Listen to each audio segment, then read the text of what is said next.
हरे कृष्ण. सर्वांचं स्वागत आहे. श्री श्री राधा गोविंद इस्कॉन मँगलोर तर्फे घेतला जाणारा हा उपक्रम 18 दिवसामध्ये भगवद्गीता समजून घ्या. यामध्ये आज आपण अध्याय 5वा कृष्ण भावना भावित कर्म किंवा कर्म संन्यास योगचं अध्ययन करणार आहोत. तर आज एक दिवस मी क्षितिजा तुमचा वर्ग घेणार आहे. तेजस्विनी माताजींना काही अडचण असल्यामुळे त्या आज वर्ग घेऊ शकत नाहीत. उद्यापासून त्या वर्ग घेतील. तर आजचा हा जो अध्याय आहे, 5वा अध्याय, हा कर्मयोगाचा विस्तार आहे. तिसरा अध्याय होता कर्मयोगाचा, त्याचाच हा विस्तार समजला जातो. तर आज आपण हा सविस्तर शिकून घेऊया. अध्याय सुरू करण्यापूर्वी आपण प्रथम मंगलाचरणने सुरुवात करूया. हरे कृष्ण. ओम अज्ञानतिमिरान्धस्य ज्ञानाञ्जनशलाकया चक्षुरुन्मीलितं येन तस्मै श्रीगुरवे नमः. श्रीचैतन्यमनोभीष्टं स्थापितं येन भूतले स्वयं रूप कदा मह्यं ददाति स्वपदान्तिकं. हे कृष्ण करुणा सिन्धो दीनबन्धो जगत्पते गोपेश गोपिकान्त राधाकान्त नमोऽस्तुते. तप्त काञ्चन गौराङ्गी राधे वृन्दावनेश्वरी वृषभानुसुते देवी प्रणमामि हरिप्रिये. नमः ॐ विष्णुपदाय कृष्णप्रेष्ठाय भूतले श्रीमते भक्तिवेदान्त स्वामिन् इति नामिने. नमस्ते सारस्वते देवे गौरवाणी प्रचारिणे निर्विशेष शून्यवादी पाश्चात्य देशतारिणे. जय श्री कृष्ण चैतन्य प्रभु नित्यानंद श्री अद्वैत गदाधर श्रीवासादि गौर भक्त वृंद. हरे कृष्णा कृष्ण कृष्णा हरे हरे हरे राम राम राम हरे हरे. हरे कृष्ण सर्वांना. सर्वात प्रथम आपण श्रीला प्रभुपाद यांना साष्टांग प्रणाम करूया, ज्यांनी आपल्याला समजेल अशा साध्या आणि सोप्या शब्दामध्ये भगवद्गीता समजावून सांगितली.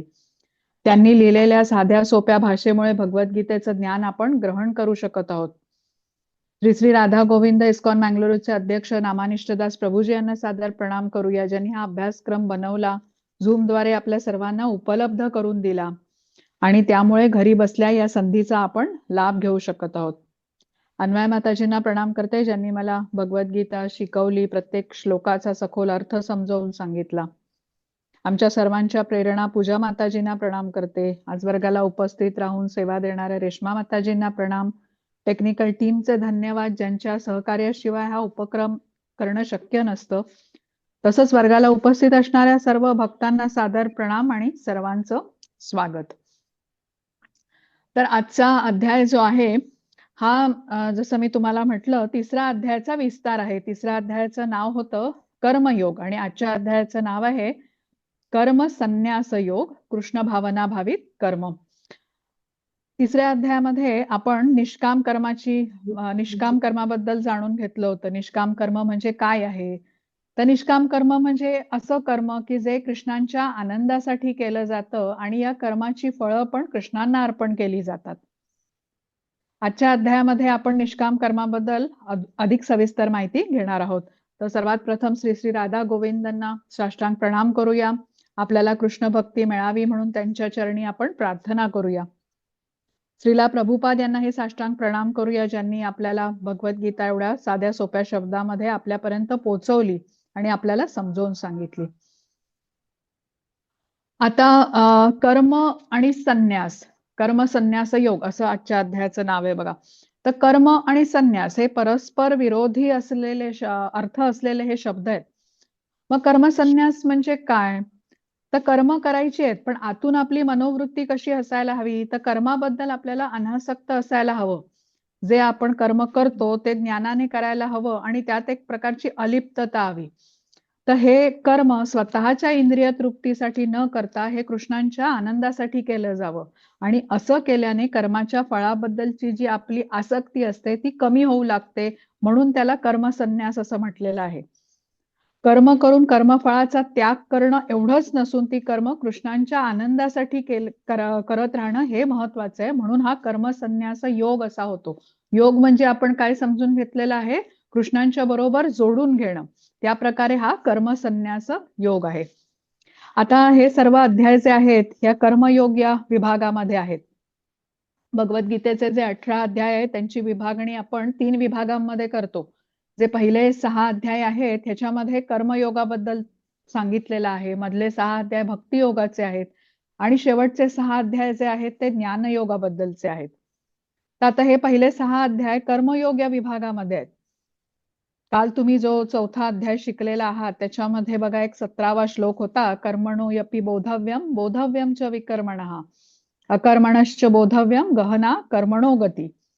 कर्माची गुंतागुंत समजणं अत्यंत कठीण आहे कृष्ण म्हणतात या श्लोकामध्ये. म्हणून मनुष्याने कर्म, विकर्म आणि अकर्म म्हणजे काय हे योग्य रीतीने जाणलं पाहिजे. योग्य रीतीने म्हणजे प्रमाणित आध्यात्मिक गुरूंकडून हे ज्ञान घेतलं पाहिजे आपल्याला.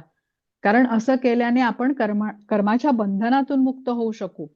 अन्यथा कर्म आपल्याला बंधनामध्ये अडकवतात आणि कर्माची प्रतिक्रिया भोगण्यासाठी आपण वारंवार जन्ममृत्यूच्या चक्रात अडकून पडतो, वेगवेगळी शरीर धारण करतो.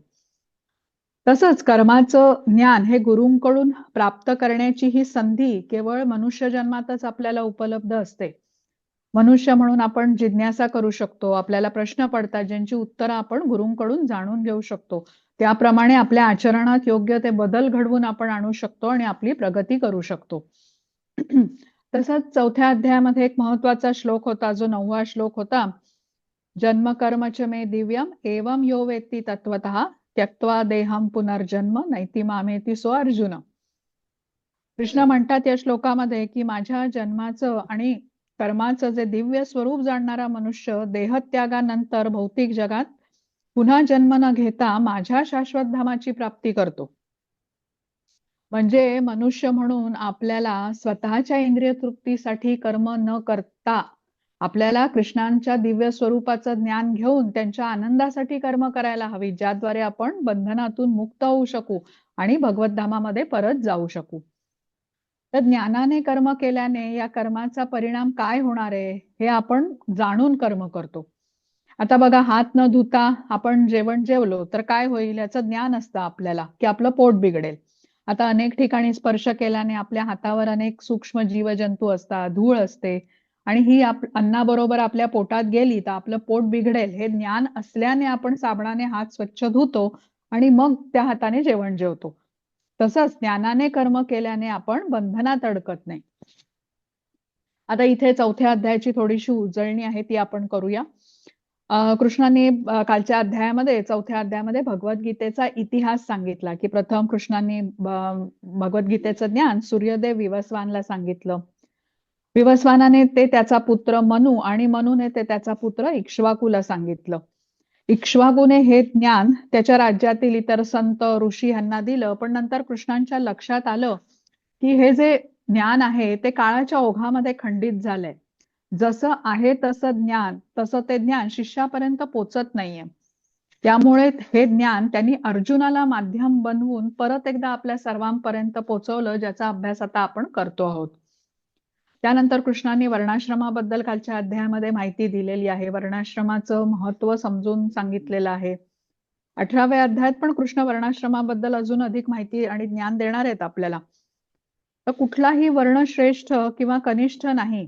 ज्या पण वर्णात आपण असू, आपली श्रद्धा, आपलं समर्पण कृष्णांकडे केवढं आहे त्याच्या अनुकूल भाव असा कृष्ण आपल्याला परत करतात. नंतर कर्म, अकर्म, विकर्म म्हणजे काय हे आपण शिकलो. कृष्णांनी यज्ञाबद्दल ज्ञान दिलं. द्रव्य यज्ञ, तपोयज्ञ, स्वाध्याय यज्ञ यांचं महत्व आपण कालच्या अध्यायामध्ये ऐकलेलं आहे. यज्ञ केल्याने आपली कर्माच्या फळाकडे जी आसक्ती असते ती कमी होऊ लागते. कर्मफळाकडे अत्याधिक आसक्ती असल्याने आपण सतत मनाने त्या लाभाचा विचार करतो. मनाजोगं फळ मिळालं तर आनंद, नाही मिळालं तर दुःख. म्हणजे मन सदैव असं अशांत असतं कर्मफळाकडे त्या आसक्ती असेल तर. आणि अशांत मनाने ज्ञान ग्रहण करू शकत नाही. मग यज्ञ केल्याने कर्मापासून मिळणाऱ्या लाभाकडे आसक्ती कमी होत जाते आणि मग मन शांत होतं. तर सर्वात शेवटी कालच्या अध्यायामध्ये आपण गुरूंचं महत्व जाणून घेतलं, की ज्ञान हे गुरूंकडूनच प्राप्त केलं पाहिजे. ते प्राप्त करण्यासाठी आपल्यामध्ये सेवाभाव हवा, विनम्रपणा हवा. आणि कृष्ण सांगतात, की ज्ञान जाणून घेण्याच्या प्रक्रियेत शंका असल्या तर गुरूंना त्या विनम्रपणे विचारल्या पाहिजेत. त्यांच्या प्रती आदर ठेवून त्यांची सेवा करून उत्तरं आपल्याला जाणून घेतली पाहिजे. शिष्याची प्रामाणिक तळमळ आहे ती बघून गुरु हे ज्ञान शिष्याला देतात. आणि सगळ्यात शेवटी इथे म्हटलेलं आहे, की सर्व यज्ञांचा शेवट हा दिव्य ज्ञानात होतो. तर आपण बघूया आजच्या अध्यायामध्ये. पुढची स्लाइड घेता का माताजी? आजचा अध्याय आहे कर्मसन्यास योग. तर इथे आजच्या अध्यायाची सुरुवात अर्जुनाच्या या प्रश्नाने होते. कर्मसन्यास योग मध्ये अर्जुन प्रश्न विचारतोय, की मी कर्माचा संन्यास घेऊ की कर्मयोग करू? ज्यावर कृष्णांनी उत्तर दिलेलं आहे, की कर्मयोग हा कर्मसन्यासापेक्षा श्रेष्ठ आहे. कृष्ण ज्ञान देतात या अध्यायामध्ये, की निष्काम कर्म केल्याने आपण कर्मबंधनातून मुक्त होऊ शकतो. तसंच या अध्यायामध्ये आपण शांती सूत्रही शिकणार आहोत. माताजी घेता पुढची स्लाइड. वाचते. हरे कृष्ण. वाचते श्लोक. 1 मिनिट. कोणी वाचतं का वर्गात श्लोक? हो माताजी. मी वाचते. हरे कृष्ण माताजी. वाचा माताजी. हरे कृष्ण. हरे कृष्ण. अर्जुन उवाच संन्यासं कर्मणां कृष्णं पुनर्योगं च संशसि यच्छत्रे यतयोरेकं न तन्मे ब्रूहि नु तन्मे बहिः नु सुशिष्य निश्चितम. हरे कृष्ण. जरा माझं हे झालेलं आहे, मिटलेलं आहे, त्यामुळे हरे कृष्ण. अर्जुन म्हणाला, हे कृष्ण, सर्वप्रथम तुम्ही मला कर्माचा त्याग करण्यास सांगता आणि पुन्हा तुम्ही भक्तिपूर्वक कर्माची प्रशंसा करता. आता तुम्ही मला कृपया निश्चितपणे सांगाल की या दोघांपैकी कोणतं अधिक फायदेशीर आहे? हरे कृष्ण. हरे कृष्ण. आता बघा, आपल्याला गुरूंनी काही ज्ञान दिलं, पण आपल्याला ते नीटसं समजलं नाही. म्हणजे आपण त्यावेळेला आपलं लक्ष नसेल, त्यामुळे आपल्याला समजलं नाही ते ज्ञान. आता जेव्हा हे ज्ञान आपल्याला वापरण्याची वेळ येते, तेव्हा मग आपला गोंधळ उडतो. तर जो चांगला शिष्य असतो तो काय करतो, तर वेळीच आपल्या गुरूंकडून न समजलेल्या गोष्टींबद्दल सांगून तो ते समजून घेतो. कारण त्यामुळे त्याला आता हे ज्ञान जीवनामध्ये वापरता येतं. इथे अर्जुनाने तेच केलंय बघा. कृष्णांनी जे ज्ञान दिलेलं आहे त्याला समजलेलं नाहीये नीटसं, म्हणून तो कृष्णांना प्रश्न विचारतोय, की सर्वात प्रथम तुम्ही मला कर्माचा त्याग करायला सांगता आणि मग तुम्ही भक्तिपूर्वक कर्माची प्रशंसा पण करता. तर मी आता नेमकं काय करू? कर्म संन्यास घेऊ की कर्मयोग करू? अर्जुनाचा गोंधळ का होतोय? अर्जुन समजलाय बुद्धियोग म्हणजे ज्ञानयोग असं त्याने मानलेलं आहे, त्यामुळे त्याचा गोंधळ आहे. आता तो का गोंधळून गेलाय हे आता आपल्याला पुढच्या स्लाइडमध्ये समजेल. माताजी घेता पुढची स्लाइड.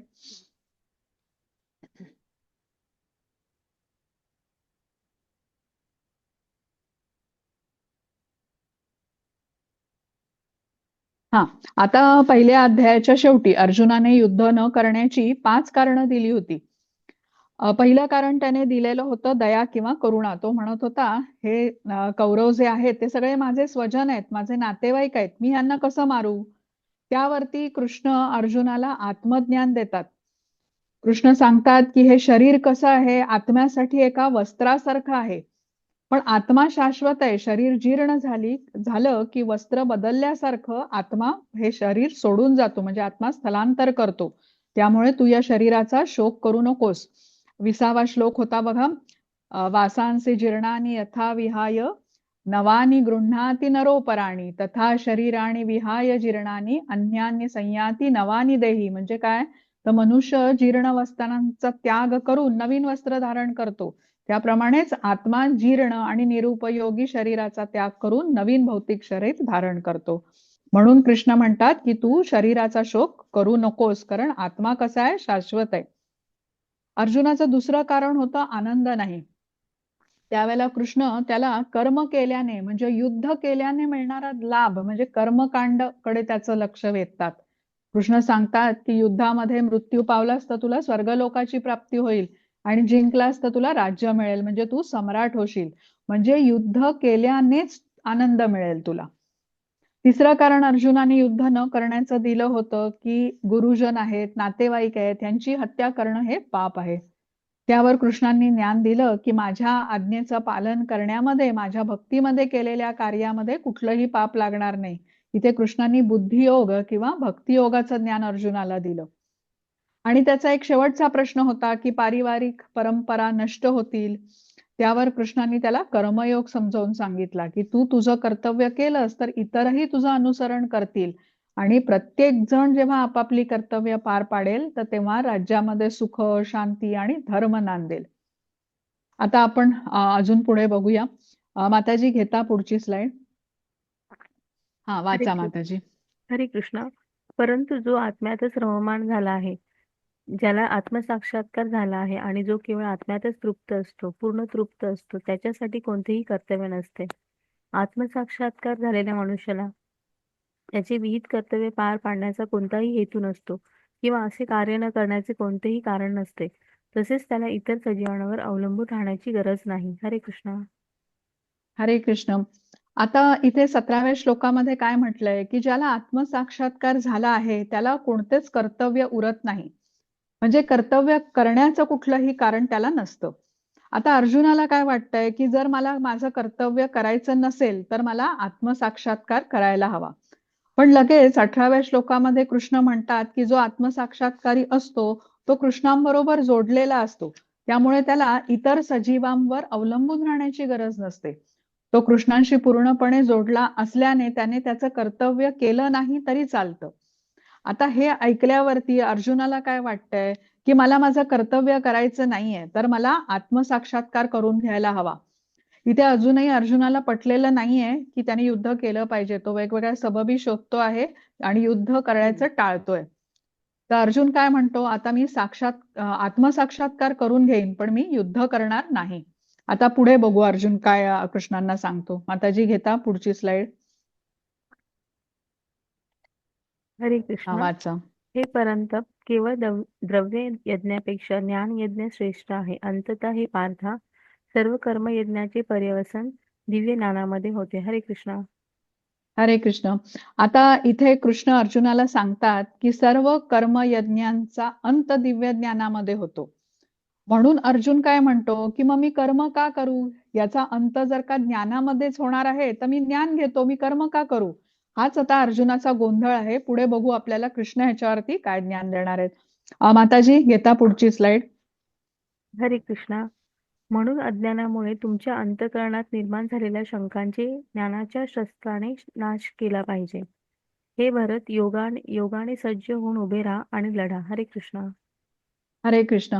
बघा हा कालच्या अध्यायातला ना शेवटचा श्लोक आहे. याच्यामुळे आता हा अर्जुनाचा गोंधळ आहे. आता आपण समजून घेऊया.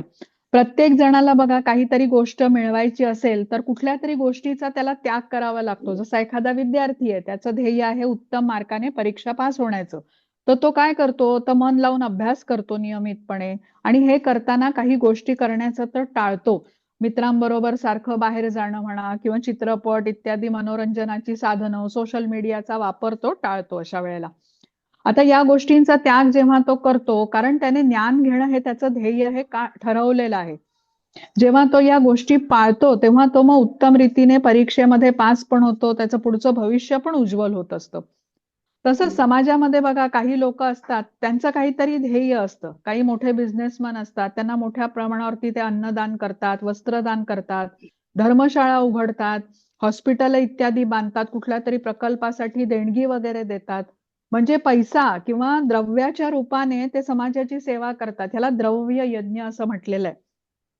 काही लोक त्यांना मृत्यूच्या नंतर उच्च लोकांची, स्वर्गलोकाची इत्यादी प्राप्ती व्हावी अशी इच्छा असते. मग म्हणून ते काय करतात, तर ते स्वेच्छेने अनेक प्रकारच्या तपस्या करतात. जसं की चातुर्मासाचं ते पालन करतात. हे पालन करताना ते जमिनीवरती झोपतात, एक वेळ जेवतात किंवा काही अन्नपदार्थ खाणं ते वर्ज्य करतात. घरातील काही सुखसोयींचा ते त्याग करतात. या सर्वांना तपोमयी यज्ञ असं म्हटलेलं आहे. तर काही जण सिद्धी प्राप्त होण्यासाठी अष्टांग योग, हठयोग इत्यादीचं आचरण करतात. काही जण पायी यात्रा करतात, पवित्र तीर्थस्थळांना भेट देतात, ज्याला योग यज्ञ असं म्हटलेलं आहे. तर काही जण स्वाध्याय यज्ञ करतात. स्वाध्याय यज्ञ म्हणजे ते भगवद्गीता, श्रीमद भागवतम अशा ग्रंथांचा अभ्यास करतात, वारंवार त्याचं वाचन करतात. तर ह्याला हे जे आता यज्ञ आहेत वेगवेगळ्या प्रकारचे, द्रव्य यज्ञ आहे, तपोमय यज्ञ आहे, स्वाध्याय यज्ञ आहे, हे केल्याने काय होतं, तर आपली फळाकडे म्हणजे लाभाकडे जी खूप आसक्ती असते ना, कर्माच्या फळाकडे, कुठलंही कार्य केल्यानंतर यातून मला काय मिळणार याचाच सतत विचार केल्याने मन शांत राहत नाही. आता जेव्हा असे हे यज्ञ केले जातात तेव्हा कर्मफळावरील जी आसक्ती असते ना ती कमी होते, मन शांत होतं आणि शांत मन कृष्ण भावनेचा स्वीकार करू शकतो. आता कुठल्या तरी गोष्टीचा आपण जेव्हा त्याग करतो तेव्हा आपल्याला एखादी दुसरी मोठी गोष्ट प्राप्त करता येते. क्षणोक्षणी जर आपण मला ह्यातून काय मिळणार हाच विचार करू लागलो तर मन कसं अतिशय अशांत असेल आणि अशांत मनाने आपण ज्ञान घेऊ शकू का? नाही घेऊ शकणार. मग अशा अशांत मनामध्ये कृष्णाबद्दलचा विचारही येणार नाही. तर हे त्यागाचं महत्व आहे. आता पुढे 17व्या अध्यायामध्ये आपण याबद्दल अधिक ज्ञान घेणार आहोत.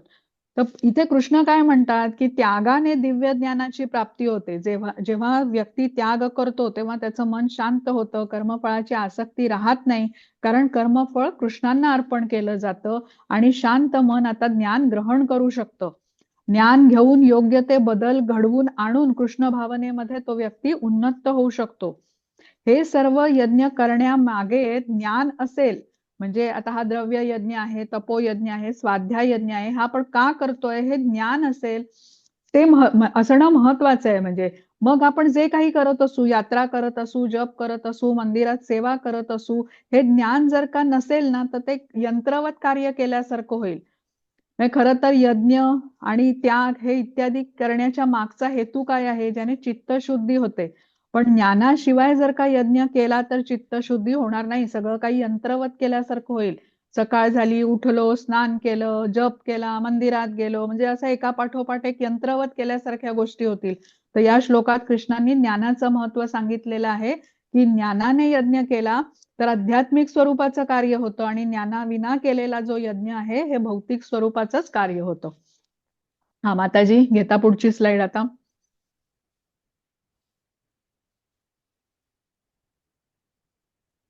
हा ह्याच्या पुढची घ्या माताजी. हा, हरे कृष्ण. माताजी वाचता का श्लोक? हरे कृष्ण. श्री भगवान वाच संन्यास कर्मयोगश्च निःश्रेयस करावो तयोस्तु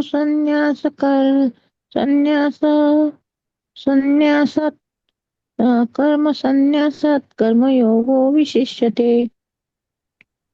हा, रंजना माताजी तुम्ही पण वाचा. हा, श्री भगवान वाच संन्यास कर्मयोगश्च निःश्रेयस करावो तयोस्तु कर्म संन्यासात कर्मयोग विशेष्यते. हरे कृष्ण. हरे हरे कृष्ण. कृष्ण. परमात्म्याने उत्तर दिले, कर्माचा त्याग आणि भक्ती हे दोन्ही मुक्तीसाठी चांगले आहेत, परंतु या दोघांपैकी भक्ती सेवेतील कार्य कर्म त्यागापेक्षा श्रेष्ठ आहे. हरे कृष्ण.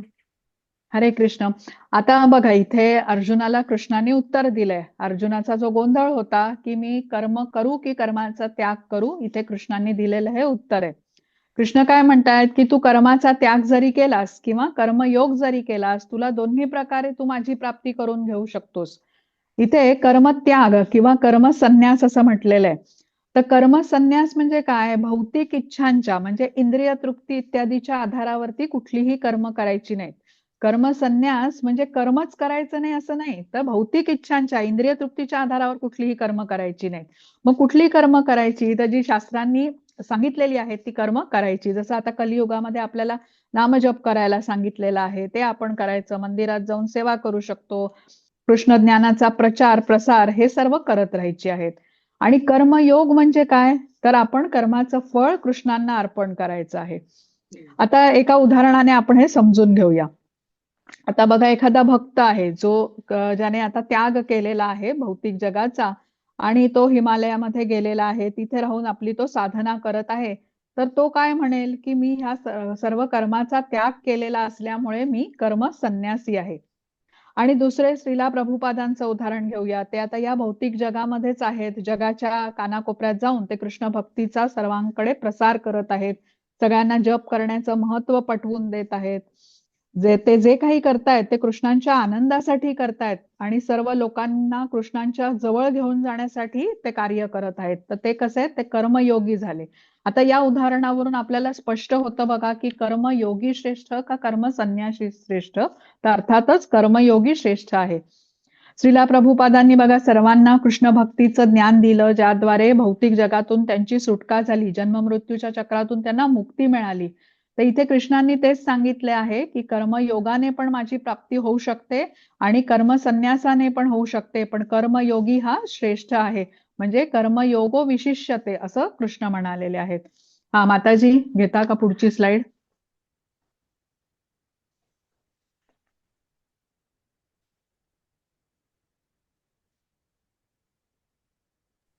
हरे कृष्ण माताजी, वाचू? हा वाचा माताजी. हरे कृष्ण. राजा मृगला फलदायी कृत्य यज्ञ आणि दान करणे आवडते. एक चूक, 2 ब्राह्मणांचा असंतुष्ट करून पापी परिणामाची चौकशी केल्याने बराच काळ सरडा होतो. राजा नृग फलदायी क्रियाकलापांचा निरंतरतेची कबुली देतो, म्हणून भक्ती सेवा ही केवळ आत्म्यासाठी शुभ क्रिया आहे. हरे कृष्ण. हरे कृष्ण. आता ही राजा नृगाची गोष्ट आहे. ही ऐकण्याच्या पूर्वी आपण प्रथम थोडीशी उजळणी करूया की कर्म म्हणजे काय, विकर्म म्हणजे काय आणि अकर्म म्हणजे काय. आपण हे शिकून घेतलेलं आहे आधीच्या दोन्ही अध्यायामध्ये. मला कोणी सांगू शकेल का? कर्म, अकर्म आणि विकर्म. कोण प्रयत्न करेल? कर्म म्हणजे काय सांगा प्रथम. कर्म म्हणजे वेदांचे पालन करणे. हा, म्हणजे शास्त्राच्या अनुसार केलेलं कर्म, बरोबर. हा हा. हा. आता विकर्म म्हणजे काय, कोण सांगणार? आता वसुधा माताजी 1 मिनिट थांबा बरं, कोणीतरी अजून ट्राय करा. मी सांगू माताजी? हा, प्रभावती माताजी सांगा. हा. हो. वेदांचे पालन करत नाही, खालच्या प्रजातींमध्ये पतन होण्याचा त्यांचा धोका असतो त्यांचा. हा, बरोबर. शास्त्राच्या विरुद्ध केलेलं कर्म म्हणजे विकर्म झालं. विकर्म, हो. आता अकर्म बरोबर. म्हणजे काय? अकर्म म्हणजे काय?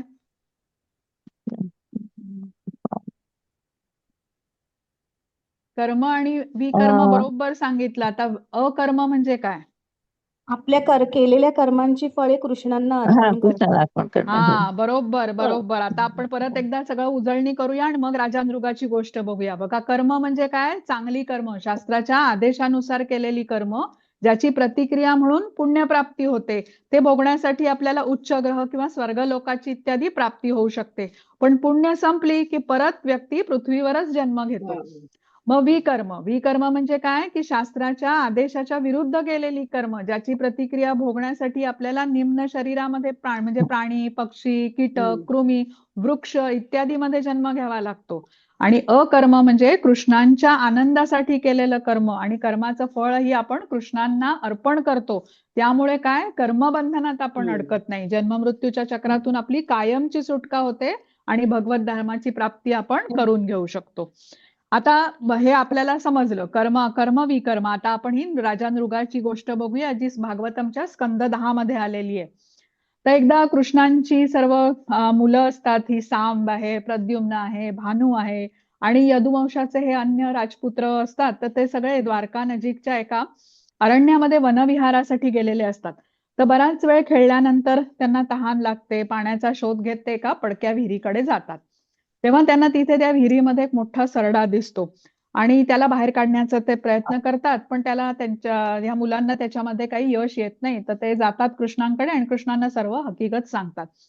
कृष्ण तातडीने येतात विहिरीकडे आणि त्या सरड्याला ते बाहेर काढतात. कृष्णांच्या डाव्या हाताचा स्पर्श होताच त्या सरड्याचं रूपांतर एका दैवी पुरुषामध्ये होतं. आता कृष्णांना सगळं रहस्य माहिती असतं त्या मागचं, पण इतरांना कळावं म्हणून कृष्ण त्या व्यक्तीला म्हणजे त्या दैवी पुरुषाला आता प्रश्न विचारतात की भाग्यवंता तू कोण आहेस आणि तू कोणी देवता असावास असं मला वाटतंय, पण हा क्षुद्र देह तुला का प्राप्त झाला होता या सरड्याचा? तुझी कहाणी आम्हाला सांग सर्वांना. तर त्यावरती तो दैवी पुरुष आता प्रथम कृष्णांना वंदन करतो आणि तो सांगू लागतो आता की मी इक्ष्वाकू राजाचा पुत्र राजा नृग आहे आणि कृष्ण तुम्हाला सर्व काही ज्ञात आहे, पण तरी मला तुम्ही आज्ञा केली असल्याने मी आता माझी कथा सांगतो. आता राजा हा नृग सांगू लागतो की पृथ्वीवरती जेवढं धान्य होतं किंवा आकाशामध्ये जेवढ्या चांदण्या होत्या तेवढ्या गायी तो दान देत असे. आणि त्या सुद्धा कशा सवत्स म्हणजे काय, वासरांच्या सहित अगदी धष्टपुष्ट भरपूर दूध देणाऱ्या, सर्वांना अशी सोन्याची शिंग, चांदीचे खूर, रेशीम वस्त्र घालून तो ब्राह्मणांना दान करत असे.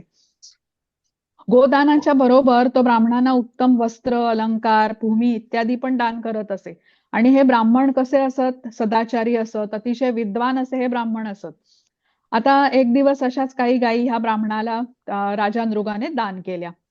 तो ब्राह्मण त्या गायी घेऊन निघून गेला, पण कशी कोण जाणे त्या दान दिलेल्या कळपामधली एक गाय माघारी फिरली आणि राजाकडे ज्या इतर गायी होत्या त्यांच्या बरोबर ती मिसळली, जे कोणाच्याच लक्षात आलं नाही.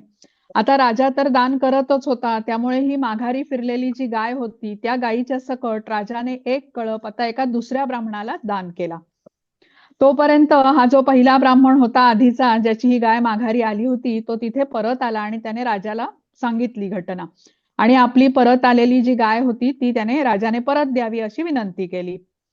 राजाने सगळं ऐकून घेतलं. राजाने दुसऱ्या ब्राह्मणाला सांगितलं की तुझ्याकडे आलेली एक गाय ही या ब्राह्मणाची आहे, तर ती कृपया त्याला परत दे. पण हा दुसरा जो ब्राह्मण होता तो काही ती गाय परत द्यायला तयार झाला नाही. तो थोडासा नाराजच होऊन राजाला म्हणाला की राजा, दान केलेली गाय तू परत मागतोयस, एकदा दान केलेली वस्तू परत मागणं हे काही योग्य नाही. आता हा दुसरा ब्राह्मण गाय परत देण्यास तयार नाही हे राजाला समजलं, म्हणून तो राजा आधीच्या ब्राह्मणाकडे वळाला आणि म्हणाला की मी तुला ह्या एका गायीच्या बदली 1,00,000 अजून गायी देतो आणि माझी चूक झालेली आहे, तर कृपया मला ह्यासाठी तू क्षमा कर आणि माझी चूक सुधारावी म्हणून मी तुला 1,00,000 गायी देतो. पण हा काही ब्राह्मण ऐकायला तयार होत नाही. तो म्हणतो मला माझीच ती गाय पाहिजे. असं होतं, वाद काही मिटत नाही. दोन्ही ब्राह्मण असंतुष्ट होऊन आपापल्या घरी निघून जातात. कालांतराने राजा नृगाचा मृत्यू होतो. यमराजा पुढे राजाला नेलं जातं आणि यमराज म्हणतात की राजा, पुण्यकर्माची फळं तू आधी भोगणार आहेस का पापकर्माची? तुझ्या गाठीशी खूप पुण्य म्हणजे तुझ्या गाठीशी अनेक पुण्य आहेत आणि तुला स्वर्गलोकाची प्राप्ती ही निश्चित आहे. यमराजाचं बोलणं ऐकता क्षणी राजा नृग उत्तर देतो की मी पापकर्माची प्रथम भोगणार फळ. आता तत्क्षणी त्याला सरड्याचा जन्म प्राप्त होतो आणि त्या विहिरीमध्ये तो आता सरडा म्हणून राहू लागतो. पुढची गोष्ट आपण कशी होती ते ऐकली की कृष्णांच्या स्पर्शाने कसं या सरड्याला आता नवीन शरीर मिळतं. आता ह्या गोष्टीवरून आपल्याला समजून काय घ्यायचंय की चांगल्या कर्माची चांगली आणि वाईट कर्माची वाईट फळं भोगण्यासाठी जन्म घ्यावा लागतो. म्हणजे कर्मबंधनात आपण अडकतो. पण कर्माची फळं जेव्हा आपण कृष्णांना अर्पण करतो, कृष्णांच्या आनंदासाठी कर्म करतो, तेव्हा आपण कर्मबंधनात अडकत नाही. कर्मबंधनातून आपण मुक्त होतो. राजा नृग काय करत होता? सकाम कर्म करत होता. सकाम कर्म म्हणजे काय? कुठल्या तरी लाभ प्राप्तीच्या हेतूने केलेलं कर्म. यामध्ये कुठेही कृष्णांचा विचार नव्हता. तो जे काही दान पुण्य करत होता त्या कर्माचं फळ मला स्वतःला प्राप्त व्हावं या हेतूने करत होता. दानशूर राजा म्हणून घेण्यात त्याला खूप धन्यता वाटत असे. त्यामुळे त्याला हे कर्माच्या प्रतिक्रिया भोगावी लागली. आता आपणही फळाच्या इच्छेने जर का सकाम कर्म करत असू तर कर्माची प्रतिक्रिया आपल्याला भोगावी लागेल. त्यासाठी जन्म पण घ्यावा लागेल. मग तो माणसाचा असेल, प्राण्याचा असेल, वृक्षाचाही असू शकेल. तर या गोष्टीहून आपल्याला शिकायचं काय, बोध काय घ्यायचा आहे की आपण दान पुण्य करू शकतो, शास्त्राच्या द्वारे सांगितलेली सर्व काही पुण्यकर्म करू शकतो, पण ती निष्काम भावनेने केली पाहिजेत. आपलं कसा विचार पाहिजे की कृष्णा, हे माझं भाग्य आहे की मला हे दान करण्याचं सामर्थ्य तुम्ही दिलं आहे. तुमच्या कृपेनेच मला हे सामर्थ्य प्राप्त झालं आहे. तर माझं कर्तव्य समजून तुमच्या आनंदासाठी मी हे करतो आहे. अशा निष्काम भावनेने केल्यामुळे आपण पाप आणि पुण्य यांच्या प्रतिक्रियेतून मुक्त होऊ शकतो.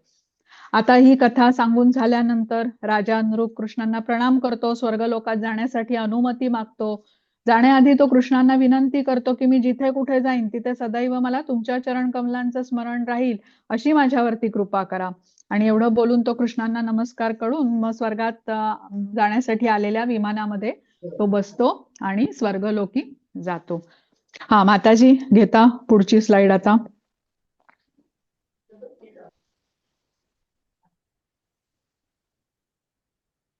हा रंजना माताजी, हरे कृष्ण. वाचता श्लोक. किती वाचायचं मॅडम? हा माताजी बघा स्क्रीनवरती आहे हा भगवद्गीतेमधला श्लोक नाहीये भक्ती रसामृत मधला आहे तुम्हाला बरं बरं स्क्रीनवरती चालेल माताजी दिसतोय का हा बरं बरं वाचा मग वाचते वाचते हरे कृष्ण हा माताजी प्रपंचकताय बुद्ध्या हरिसंबंधी वस्तुतरा मुमुक्षभी परित्यागो वैराग्यम फाल्गु कथते हरे कृष्ण हरे पंडित कृष्ण हा मोक्ष प्राप्तीसाठी असलेले लोक जेव्हा परमात्म्याशी संबंधित गोष्टींचा त्याग करतात व असे मानतात की त्या गोष्टी भौतिक आहेत तेव्हा त्यांचा त्याग अपूर्ण असे असे म्हणतात. हरे कृष्ण.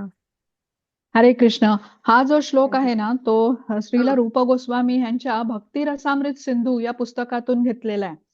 आपण समजून घेऊया काय सांगितलंय इथे त्याग बद्दल सांगितलेलं आहे म्हणजे पूर्ण त्याग आणि अपूर्ण त्याग हे काय आहे हे आता आपण समजून घेऊया. आता एखाद्या माणसाने ठरवलं की पैसा काय आहे तर माया आहे म्हणून मी त्याचा अजिबात वापर करणार नाही किंवा अगदी कमी वापर करणार तर हा त्याचा विचार जो आहे ह्याला अपूर्ण त्याग असं म्हटलेलं आहे किंवा त्याला त्याग म्हणजे काय हे नीटसं समजलेलं नाहीये. या उलट एखादा मनुष्य असेल जो आता नोकरी करतोय व्यवसाय करतोय आणि पैसे कमवतो आहे पण तो पैसे हे कृष्णांच्या सेवेसाठी वापरतोय पैसा ही माया आहे असं म्हणून त्याचा त्याग न करता या पैशांवरती कृष्णांचा अधिकार आहे तर तेव्हा त्यांच्या सेवेसाठी हे पैसे वापरले तर हा पूर्ण त्याग असा त्याचा विचार आहे. किंवा श्रीला प्रभुपाद हीच गोष्ट समजावून सांगण्यासाठी एक खूप चांगलं उदाहरण दिलेलं आहे श्रीला प्रभुपादांनी. श्रीला प्रभुपाद प्रवचन देताना माईकचा वापर करत असत तर ते म्हणत होते की माईक ही भौतिक गोष्ट आहे पण म्हणून मी त्याचा त्याग करणार नाही त्याचा वापर करून मी सर्वांना कृष्ण ज्ञान भगवद्गीता इत्यादी सांगत आहे त्यामुळे ह्या माईकचा उपयोग आता भौतिक न राहता हा उपयोग आता आध्यात्मिक कार्यासाठी झालेला आहे तर ह्याला पूर्ण त्याग असं म्हटलेलं आहे. आता भागवतम मध्ये आपल्या शरीराबद्दल बघा एक सांगितलेली गोष्ट आहे.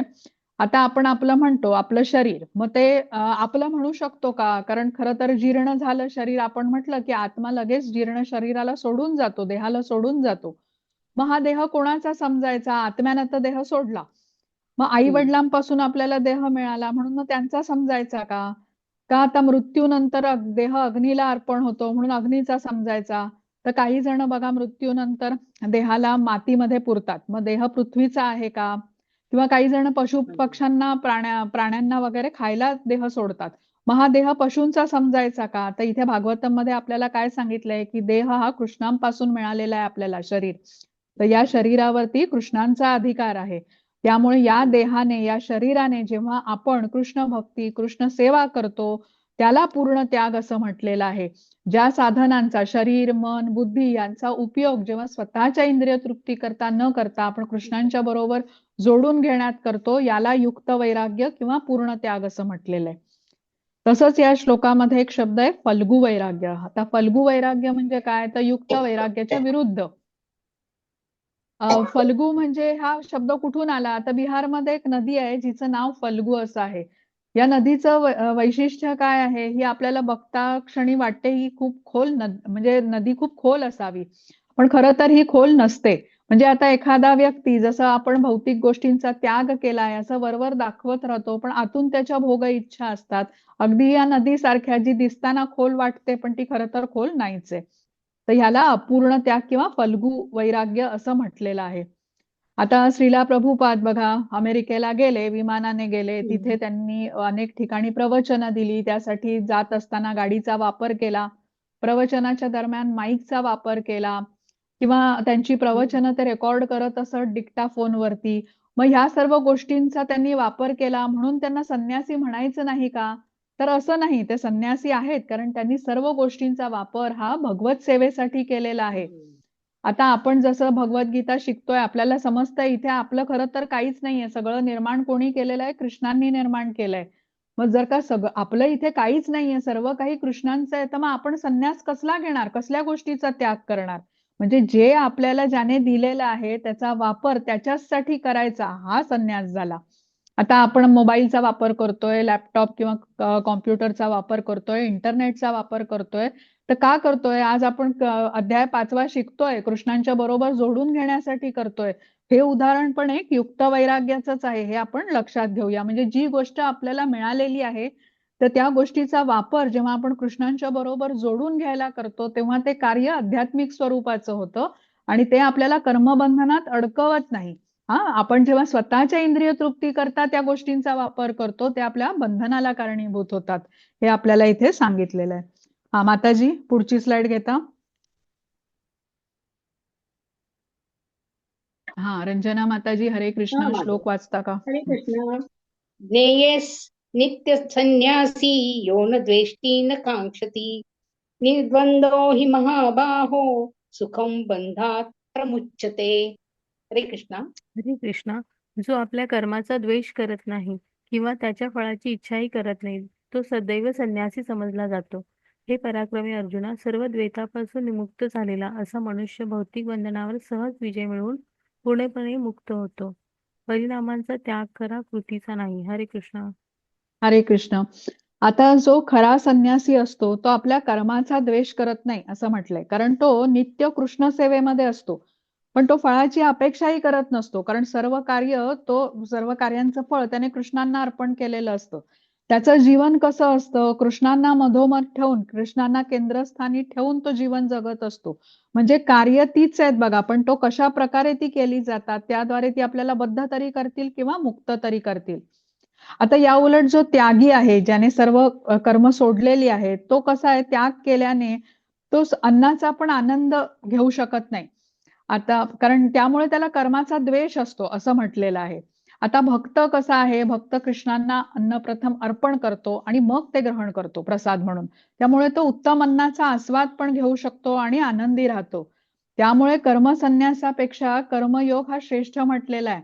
आता इथे या अध्यायामध्ये कृष्णांनी आपल्याला ना खूप डिटेल अशी कर्माची माहिती दिलेली आहे बघा, आणि आपल्याला हे स्पष्टपणे समजू शकतो की त्यागी सर्व सोडल्याने तो कर्माचा द्वेष करतो, पण इथे भक्त जो असतो तो कृष्णांबरोबर जोडून घेतल्याने तो आनंदी राहतो. जसा भक्त आहे त्याला माहिती आहे की मला कृष्णांना अन्न अर्पण करायचंय, तर तो आता फळं आहेत, भाज्या आहेत, तो काळजीपूर्वक निवडतो. मग तो विकत घेताना त्या ताज्या आहेत असं बघतो, मग मन लावून ते तर शिजवतो, योग्य पदार्थ वापरून तो पदार्थ किती चविष्ट बनवू शकतो इथे तो लक्ष देतो, आणि त्यानंतर प्रेमाने आणि भक्तिपूर्वक तो कृष्णांना अर्पण करतो. म्हणजे हे मला कर्माचा त्याने द्वेष करत नाही, उलट तो आनंदाने बघा प्रत्येक गोष्टीमध्ये किती व्यवस्थित लक्षपूर्वक त्याने ते कर्म केलेलं आहे. या विरुद्ध जो त्यागी आहे तो काय कर्माचा आहे म्हणून त्याच्यासाठी काय म्हटलंय की द्वेष करू नये कर्माचा. मला काय करावं लागतंय, कशाला करावं लागतंय असं निरीच्छेने कर्म करू नये, तर उत्साहाने केलं पाहिजे जसा हा भक्त करतो. कृष्णांच्या आनंदासाठी केलेलं पाहिजे आणि फळाची इच्छा न ठेवता केलं पाहिजे. हा झाला कर्मयोगी. आणि कर्मयोगी जेव्हा अशा प्रकारे आता कर्म करतो, म्हणजे माझं कर्तव्य आहे असं समजून आपली सर्व कर्म कृष्णांना अर्पण करतो, कृष्णांच्या आनंदासाठी करतो, तर अशा प्रकारे जेव्हा कर्म करत राहिल्याने हळूहळू आता आध्यात्मिक उन्नती होऊ शकते. कर्मयोगाचं जे मन असतं ते कृष्णांच्या कमळचरणी स्थिर असतं, त्यामुळे तो जे भौतिक द्वंद्व असतं ना त्याच्यातून मुक्त असतो. भौतिक द्वंद्व म्हणजे काय, मला हे आवडतं ते आवडत नाही, हे चांगलं ते वाईट, हे सगळं भौतिकामध्ये आहे. पण कर्मयोगाने आपलं मन आता भौतिकावरून कृष्णांवरती आसक्त केलेलं आहे, तर त्यामुळे तो ह्या द्वंद्वातून मुक्त असतो. तर आता आपल्याला इथे लक्षात काय ठेवायचं आहे की कर्म फळाचा आपल्याला त्याग करायचा आहे, कर्माचा त्याग नाही करायचा. कर्म करत राहायची आहेत, शास्त्राच्या अनुसार कर्म करायची आहेत, पण प्रतिक्रिया जी आहे ना कर्माची ती कृष्णांना अर्पण करायची आहे. म्हणजे आता क्रिया त्याच आहेत बघा, त्या आपल्याला जन्ममृत्यूच्या चक्रात अडकवू तरी शकतात किंवा मुक्त पण करू शकतात. म्हणून आपल्याला कर्म संन्यासाकडे जायचं नाहीये, आपल्याला आपली कर्म कृष्णांच्या बरोबर जोडून घ्यायची आहेत, म्हणजे कर्मयोग करायचा आहे. म्हणून इथे कृष्ण म्हणतात कर्मयोग हा कर्म संन्यासापेक्षा अधिक श्रेष्ठ आहे. माताजी घेता पुढची स्लाइड. आता इथे जी गोष्ट आहे ना, हे हरिदास ठाकूरांची गोष्ट आहे. हरिदास ठाकूर यांना नामाचार्य असं म्हटलं जात असे. चैतन्य महाप्रभू हरिदास ठाकूरांना हे नामाचार्य असं त्यांनी नाव दिलेलं होतं. तर हरिदास ठाकूर 192 हरे कृष्ण महामंत्राच्या माळा जपत असत रोज, म्हणजे जवळजवळ 3 लाख नाम जप ते करत असत. आता ह्यामुळे त्यांची खूप प्रसिद्धी होत गेली, त्यांना बरेच लोक त्यांच्या भेटीला येत असत. तर विशेष म्हणजे हे हरिदास ठाकूर जे होते ना, हे धर्माने मुसलमान होते, आणि त्यामुळे त्यांच्या त्या भागामध्ये जो काझी होता तो त्याला या गोष्टीचा फार राग होता की हे मुसलमान असून कृष्णाचं नामजप करतात. म्हणून हरिदास ठाकूर यांना बदनाम करण्याच्या साठी, थोडं विचलित करण्याच्या साठी या काझीने एक योजना आखली. त्यासाठी त्याने एका वेश्येचा मदत घेतली. या वेश्येला त्याने सांगितलं की तू संध्याकाळी हरिदास ठाकूरांच्या घरी जा. संध्याकाळ झाल्यावरती ही जी वेश्या असते अत्यंत सुंदर आकर्षक अशी ही वेश्या असते जिचं नाव असतं लक्ष हिरा. आणि ती संध्याकाळ होताच हरिदास ठाकूरांच्या घरी जाते. ते महामंत्राचा हरे कृष्ण महामंत्राचा जप करीत असतात. मग ती त्यांना सांगते की तिला त्यांच्याकडे काहीतरी बोलायचंय. तर ते सांगतात की माझा जप सुरू आहे, संपतच आलाय, तुम्ही थोडा वेळ बसा बाहेर, वाट बघा. बराच वेळ जातो, रात्र संपून जाते, सकाळ होते, ह्यांचा जप काही थांबत नाही. आता हे हरिदास ठाकूर जे असतात तर ते 192 माळांचा जप करीत असत आणि तो पूर्ण केल्याशिवाय तर ते आराम तर सोडाच पण प्रसादही ग्रहण करत नसत. तर त्यामुळे सकाळ होताच ही वेश्या आता निघून जाते. दुसऱ्या दिवशी संध्याकाळी ती परत येते. हरिदास ठाकूरांना भेटते, त्यांना सांगते की तिला त्यांच्याशी बोलायचंय. तेव्हा हरिदास ठाकूर तिला सांगतात की काल मला जप संपवायला थोडा जास्त वेळ लागला, पण आज मी लवकर संपवतो, तुम्ही बाहेर बसा, वाट बघा. दुसऱ्या दिवशी तेच होतं, ती वाट बघते, सकाळ होताच ती निघून जाते. तिसऱ्या दिवशी ती परत येते, परत तीच गोष्ट रिपीट होते. हरिदास ठाकूर सांगतात बसा, मी संपवतोच आहे जप, मग बोलतो तुमच्याकडे. ती सकाळ होताच ती निघून जाते. आता चौथ्या दिवशी ती रागारागानेच येते हरिदास ठाकूरांकडे आणि आल्या आल्या ती म्हणते, तुम्हाला कुठला आनंद मिळतोय जप करण्यामध्ये? गेले 3 दिवस मी तुमच्याकडे येते, पण तुम्ही माझ्याकडे बोलायलाही तयार नाहीत, माझ्याकडे तुम्ही बघत पण नाही. तुम्ही तुमचा जप करण्यामध्ये एवढे मग्न आहात की तुम्ही लक्ष पण देत नाही आहात माझ्याकडे. तर हरिदास ठाकूर शांतपणे तिचं म्हणणं ऐकून घेतात आणि मग तिला विचारतात की जो आनंद मला मिळतो आहे तो तुला आनंद घ्यायचा आहे का? तर ती हो म्हणते. ती म्हणते मी आजपर्यंत असं कोणालाच माझ्यासाठी कोणाचीच मी अशी वाट बघितलेली नाहीये आणि तुम्हाला आनंदाचा काहीतरी वेगळाच रस मिळतो आहे हे मी बघते. मलाही तो आनंद घेण्याची इच्छा आहे.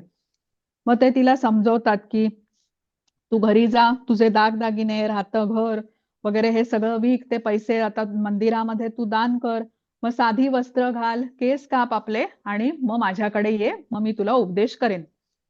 त्याप्रमाणे ती प्रथम त्यांची क्षमा मागते, त्यांना प्रणाम करते आणि तिथून जाते. मग साधी वस्त्र घालून केस वगैरे कापून जसं त्यांनी सांगितलंय त्याप्रमाणे ती परत येते हरिदास ठाकूरांकडे. हरिदास ठाकूर तिला साधं सरळ जीवन सदाचाराने जगण्याचा उपदेश देतात.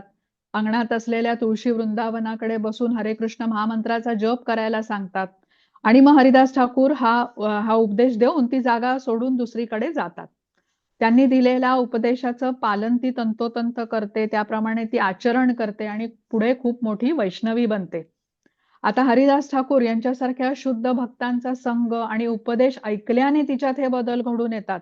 तिच्यातील ते अनर्थ दूर होतात आणि तिचं हृदय शुद्ध होतं. आता ती आली कशी होती? अश्रद्धेने आली होती बघा. तिचा हेतू काय होता? हरिदास ठाकूर यांना विचलित करण्याचा. पण तरीही तिचं हृदय परिवर्तन झालं, कारण ही हरिनामाची महिमा आहे. कळत नकळत घेतलेलं किंवा ऐकलेलं हरिनामाचं संकीर्तन हा त्याचा प्रभाव दाखवतच. मग जर का कोणी श्रद्धेने जप केला तर निश्चितच हृदय परिवर्तन होणार, ह्याच्यामध्ये काही शंकाच नाही. तर हे हरिनामाच्या श्रवणाचं महत्व आहे. शुद्ध भक्तांच्या वाणीतून ऐकलेलं हरिनामाचं श्रवण हे आपली चेतना शुद्ध करतं. आणि कृष्णही अर्जुनाला त्यासाठी म्हणतात बघा, तत्शृणु. तत्शृणु म्हणजे काय? की अर्जुना प्रथम तू ऐक. श्रीला प्रभुपादही आपल्याला जेव्हा हरे कृष्ण महामंत्राचा जप करण्याचा विधी सांगतात तेव्हा ते म्हणतात ना की आपण तोंडाने मंत्र म्हणायचा आणि कानाने ऐकायचा. तर हे श्रवणाचं खूप महत्व आहे. आता जे हिप्पी होते बघा, श्रीला प्रभुपाद यांच्यासारख्या शुद्ध भक्तांच्या मुखातून त्यांनी हरिनामाचं संकीर्तन श्रवण केलं होतं आणि त्यामुळे त्यांच्या वाईट सवयी सुटल्या, त्यांच्यामध्ये बदल घडून आले. ही हरिनामाची महिमा आहे. कळत नकळत केलेल्या हरिनामाचा लाभ हा निश्चित आहे. हा माताजी, पुढची स्लाइड घेता. 10वा श्लोक. हरे कृष्ण. ब्रह्मण्याध्याय कर्माणि संगं त्यक्त्वा करोति यः लिप्यते न स पापेन पद्मपत्रमिवाभ्यसा. हरे कृष्ण. जो मनुष्य आसक्तीशिवाय आपले कर्तव्य करतो, परमात्म्याला समर्पण करतो, त्याच्यावर पाप कर्माचा प्रभाव पडत नाही. जसे कमळाच्या पानाला पाण्याचा स्पर्श होत नाही. हरे कृष्ण. हरे कृष्ण. आता हा निष्काम कर्मयोग झाला. निष्काम कर्मयोग म्हणजे काय? की कर्म आपण कृष्णांच्या आनंदासाठी करतो आणि ह्याची फळं, कर्माची फळं पण आपण कृष्णांना अर्पण करतो. हा झाला निष्काम कर्मयोग. तर हा निष्काम कर्मयोगी काय आहे, कसा करतो, तर तो जाणतो ना की कृष्ण हे ब्रह्मांडाचे स्वामी आहेत आणि भौतिक जगातील सर्व गोष्टी ह्या कृष्णांपासूनच आलेल्या आहेत. अखिल अस्तित्वातल्या सर्व गोष्टींचे स्वामी कृष्ण आहेत. हे जाणून प्रत्येक वस्तूचा उपयोग भगवत सेवेसाठी केला पाहिजे असा त्याचा पूर्ण विश्वास असतो. आता कृष्ण भावना भावित मनुष्य आपलं शरीर, बुद्धी, इंद्रिय ही कृष्णांची संपत्ती आहे असं जाणून त्याचा वापर कृष्णांच्या सेवेत करतो. आपण आपल्या सुखासाठी बघा पूर्णपणे भगवंतांवरती अवलंबून असतो. जसं अगदी बीज म्हटलं, एखादं बी म्हणूया आपण, ते पेरलं तरी पाऊस भगवंतच देतात ना. तर म्हणजे बी आहे पण जर का पाऊसच नाही तर मग काहीच उपयोग नाही.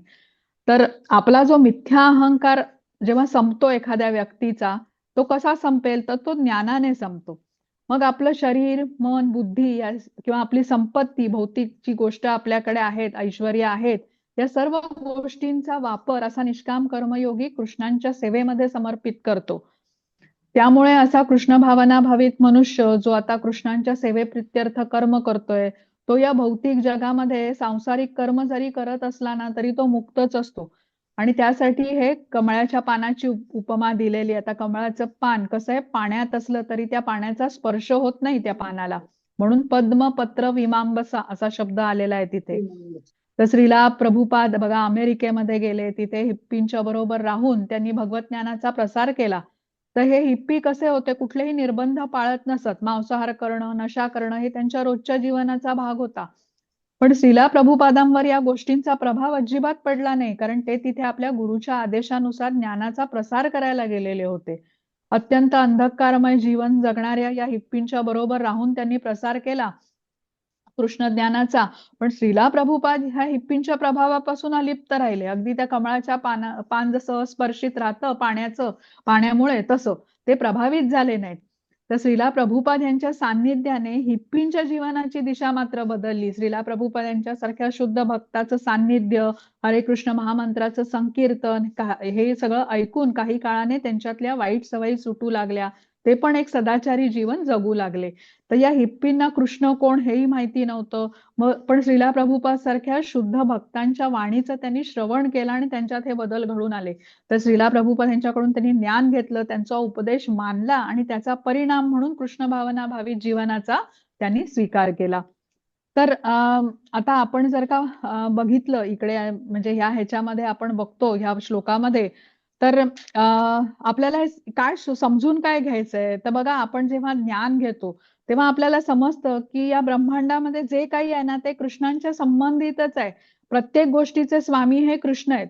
आता जो व्यक्ती ज्ञानाने हे जाणतो ना की प्रत्येक गोष्ट ही भगवंतांच्या सेवेतच तो वापरतो, मग पण जेव्हा ज्ञान नसतं तेव्हा तो व्यक्ती स्वतःच्या उपभोगांसाठी त्या गोष्टींचा वापर करतो आणि कर्मबंधनात अडकतो आणि पाप आणि पुण्य या कर्माच्या प्रतिक्रियेने तो बद्ध होतो.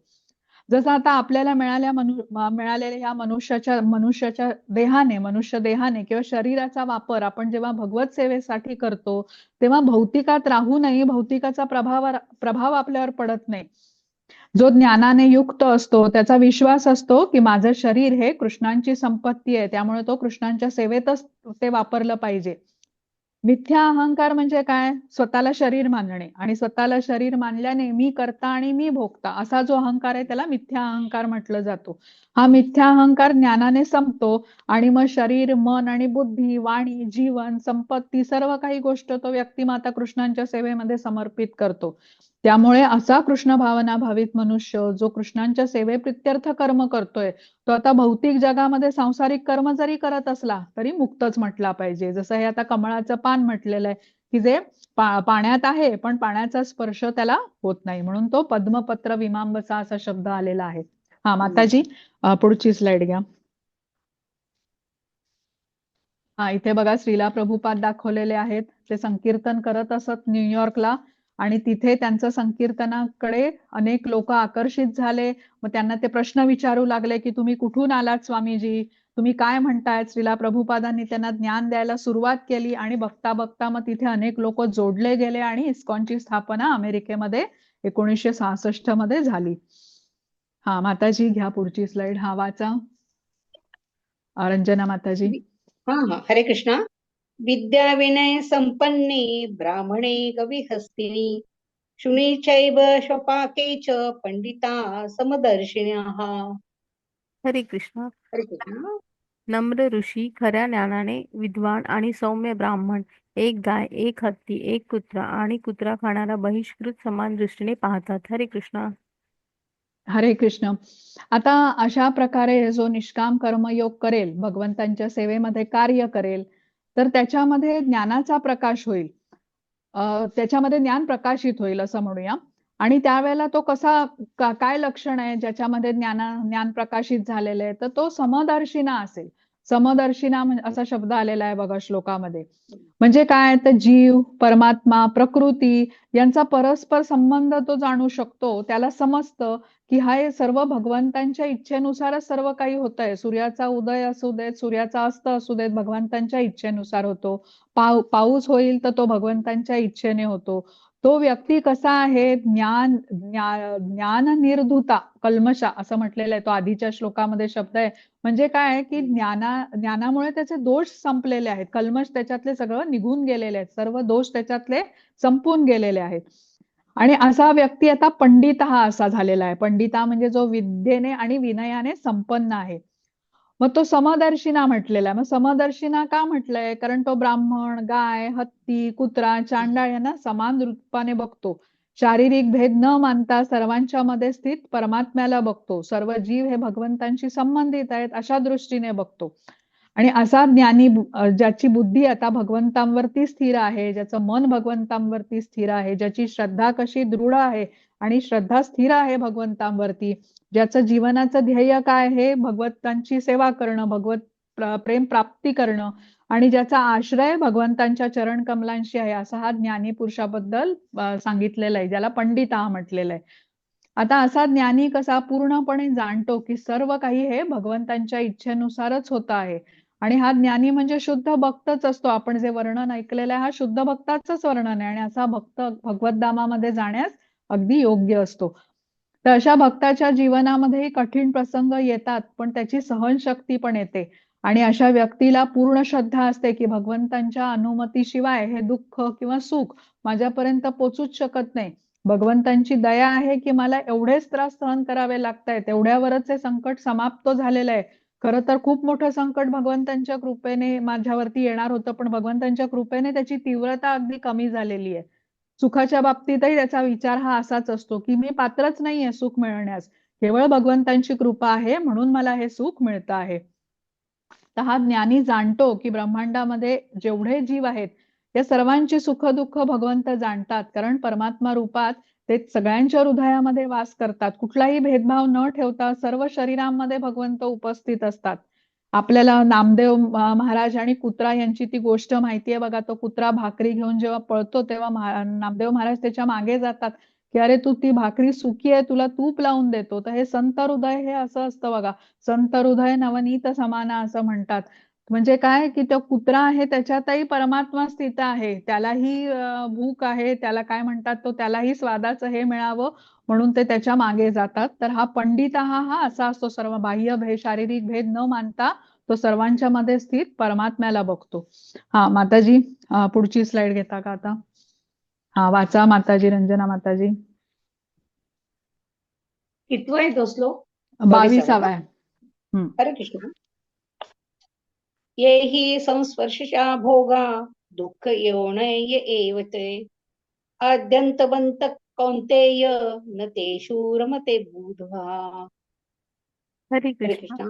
एक बुद्धिमान व्यक्ती दुःखाच्या स्तोत्रामध्ये भाग घेत नाही, जे भौतिक इंद्रियांच्या संपर्कामुळे होते. हे कुंतीपुत्र, अशा सुखांचा आरंभ आणि अंत असतो आणि त्यामुळे नाणी मनुष्य त्यात आनंद मानत नाही. हरे कृष्ण.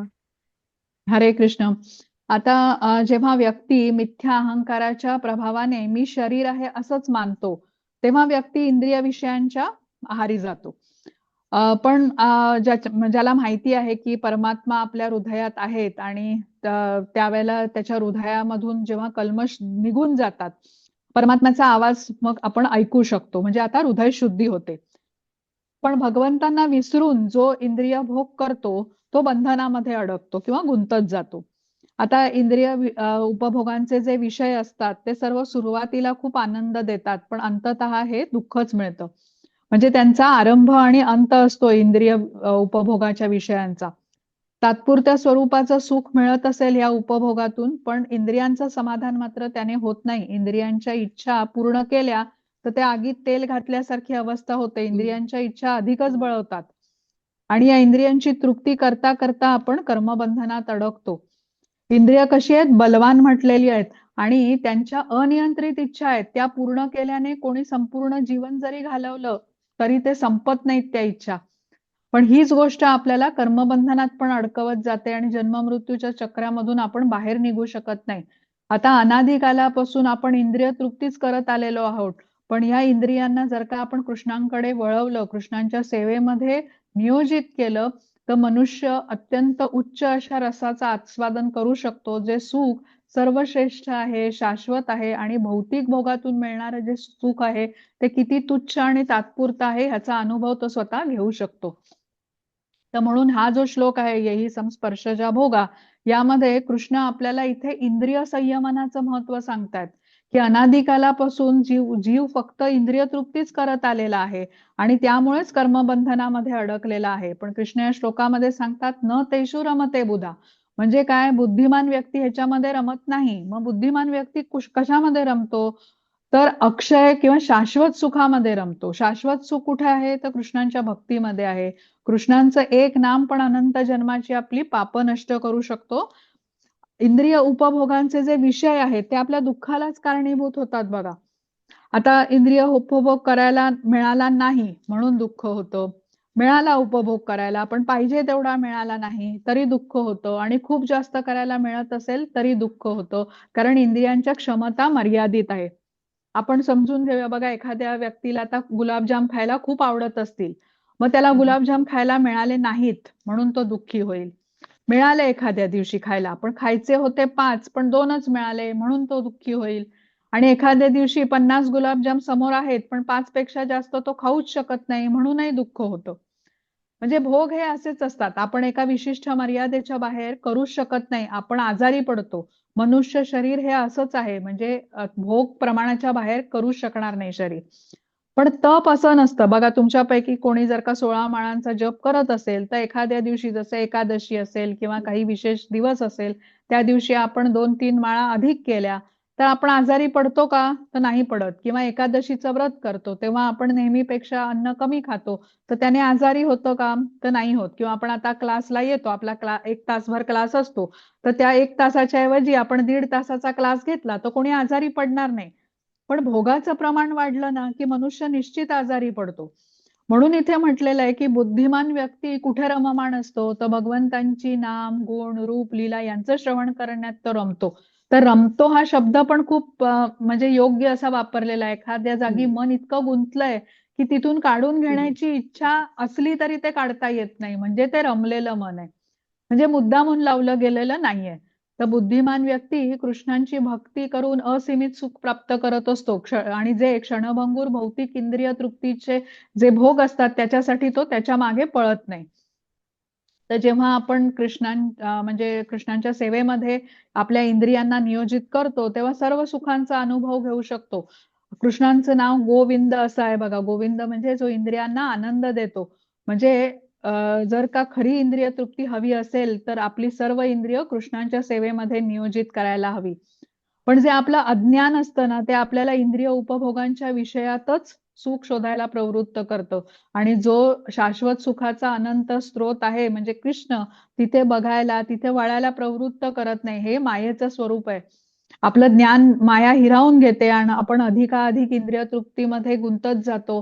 कारण सुख आणि आनंद तर तात्पुरता मिळतो या इंद्रिय उपभोगांच्या विषयातून. मग अजून मिळावा, अजून मिळावा या हेतूने इंद्रिय उपभोग करण्यात आपण कर्मबंधनात अडकतो आणि परिणाम स्वरूप आपण कृष्णांपासून खूप दूर जातो. आता या कलियुगामध्ये बुद्धिमान लोकांची संख्या फार कमी आहे. केवळ आहार, निद्रा, भय, मैथून यामध्येच लोक अडकलेले आहेत. आणि आहार, निद्रा, भय, मैथून यामध्ये जेवढं सुख प्राण्यांना आहे ना तेवढं माणसाला मिळूच शकत नाही. आपण हत्ती एवढं खाऊ शकतो का? ढीगभर नाही खाऊ शकत.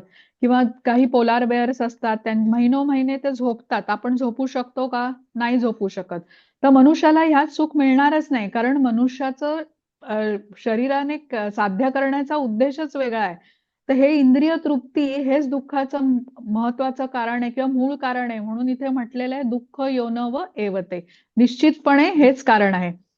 तर या सर्व ज्या भौतिक ऐश्वर्य जी आहेत ना, आता सौंदर्य असेल एखाद्या व्यक्तीकडे, संपत्ती असेल, सामर्थ्य असेल, तर ही माणसाला त्याच्या प्रारब्धाने मिळतात.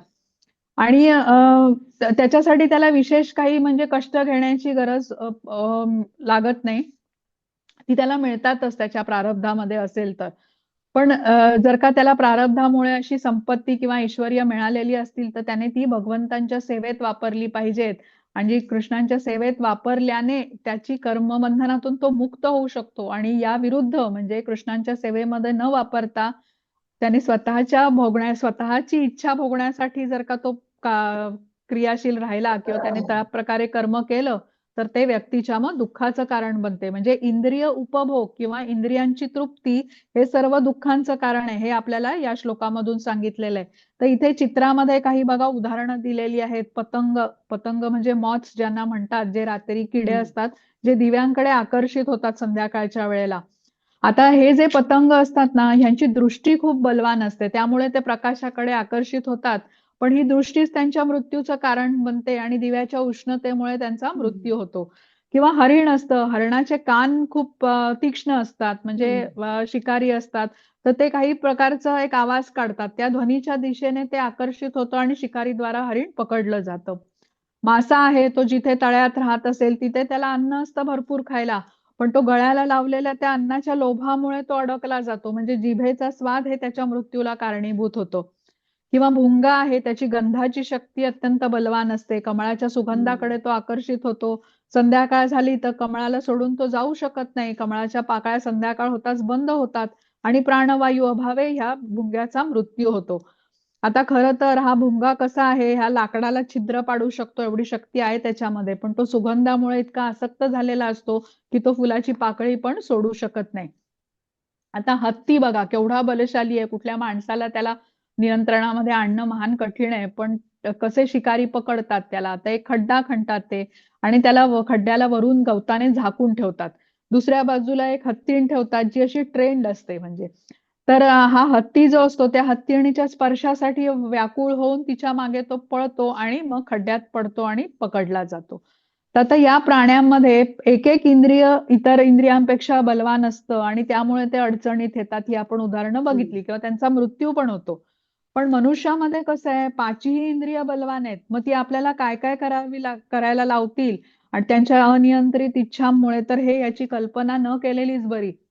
आता इंद्रिय तृप्तीच्या मागे धावत राहिल्याने मनुष्य कर्मबंधनात तर अडकेलच, जन्ममृत्यूच्या चक्रात कायम अडकून राहील आणि वारंवार दुसरं शरीर धारण करत राहील आणि पुनरपि जननम पुनरपि मरणम पुनरपि जननी जठरे शयनम हे चक्र सुरूच राहील, ह्याच्यातून सुटका होणं शक्य नाही. तर जो कोणी आता हे जे इंद्रियांचे आवेग असतात ना, काम क्रोध ह्या आवेगांना जर का सहन करू शकला शेवटच्या श्वासापर्यंत, आपल्या बुद्धीला कृष्णांच्या चरण कमळांशी स्थिर करू शकला, तर असा जीव मात्र जगातून मुक्त होतो. पण जो वेगांच्या आहारी जातो तो बद्ध होतो. म्हणजे भौतिक जगाची क्षणभंगुरता जो समजतो त्याला कळतं की एक दिवस सगळंच निसटून जाईल आपल्या हातातून, केवळ भगवंतांची भक्ती आपल्या जवळ राहील. म्हणून वेगांना नियंत्रित करण्यासाठी साधनेचं महत्व आपल्याला सांगितलेलं आहे. जे आपण गुरूंच्या मार्गदर्शनाखाली जी साधना करतो ते ह्या वेगांना आपण नियंत्रित करू शकतो. वेगांना बळी पडलं तर त्याचे जे परिणाम आहेत ते फार भयंकर असतात, जे आपल्याला भोगावे लागतात. हा माताजी, आता पुढची स्लाइड घ्या. हा बघा, आता इथे कोणी कशामध्ये आकर्षित झालेलं आहे, कोणी मालमत्ता आहे, कोणी स्त्री आहे, कोणी संपत्ती आहे.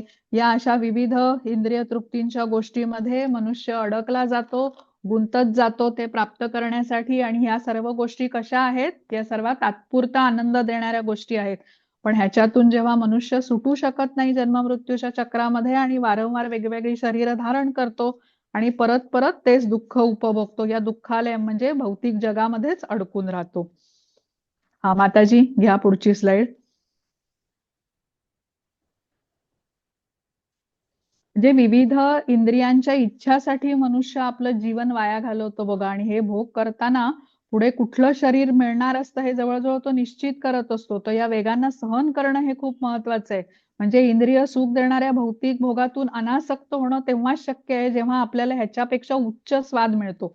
उच्च स्वाद म्हणजे भक्तीचं सुख आहे. ज्यावेळेला ते आंतरिक सुख आपल्याला प्राप्त होतं ना, तेव्हा मग भौतिक भोगाप्रती आपली अनासक्ती होऊ शकते. तो जो मनुष्य अशा प्रकारे मन आणि इंद्रिय यांचे वेग संयमित करू शकेल ना, त्याला गोस्वामी असं म्हटलेलं आहे, गोस्वामी. आणि वेगांना नियंत्रित करण्यासाठी प्रयत्नशील माणसाने ह्या जन्मातच प्रयत्नशील राहायला पाहिजे. कारण जो हे करू शकतो तो मग पुढे आत्मसाक्षात्कार वगैरे करून घेऊ शकतो. पण जर का तो वेगांना बळी पडला तर त्याचं मग पतनच होतं. वाचा माताजी 29वा श्लोक. हरे कृष्ण. हरे कृष्ण. भोक्तारै यज्ञ तपसां सर्वलोक महेश्वरम सुहृदयं सर्वभूतानां ज्ञात्वा मां शांतिमृच्छते. हरे कृष्ण. हरे कृष्ण. सर्व यज्ञ आणि तपस्या यांचा अंतिम उद्देश सर्व ग्रह आणि देवतांचा परम स्वामी आणि सर्व प्राणीमात्रांचा कल्याण करता आणि हितचिंतक म्हणून मला ओळखून ऋषी भौतिक दुःखाच्या वेदनांपासून शांती प्राप्त करतात. हरे कृष्ण. हरे कृष्ण. या श्लोकाला शांती सूत्र किंवा पीस फॉर्म्युला असं म्हटलं जातं. तर या श्लोकामध्ये आलेले 3 शब्द खूप महत्वाचे आहेत. भोक्तारम, सर्वलोक महेश्वरम आणि सुहृदम. भोक्तारम म्हणजे काय, तर सर्व यज्ञांचा भोक्ता मी आहे असं कृष्ण म्हणतात. मग सर्व लोक महेश्वरम म्हणजे सर्व ग्रह लोकांचा, देवदेवतांचा महेश्वरम मी आहे असं कृष्ण म्हणाले. आणि सुहृदम म्हणजे हितकर्ता किंवा कल्याणकर्ता पण मीच आहे सर्व प्राणी मात्रांचा असंही कृष्ण म्हणतात. तर आपण हे तिन्ही शब्द आता समजावून घेऊया. भोक्तारम हा शब्द आहे. भोक्तारम म्हणजे काय, भोक्ता. आता बघा, प्रत्येक देशाचा एक पंतप्रधान असतो किंवा शाळेमध्ये एक मुख्याध्यापक असतो. म्हणजे तो काय आहे, सगळ्यात वरिष्ठ असा अधिकारी आहे जो ते व्यवस्थापन सांभाळतो, सगळ्या गोष्टी तो नियंत्रणाखाली ठेवू शकतो.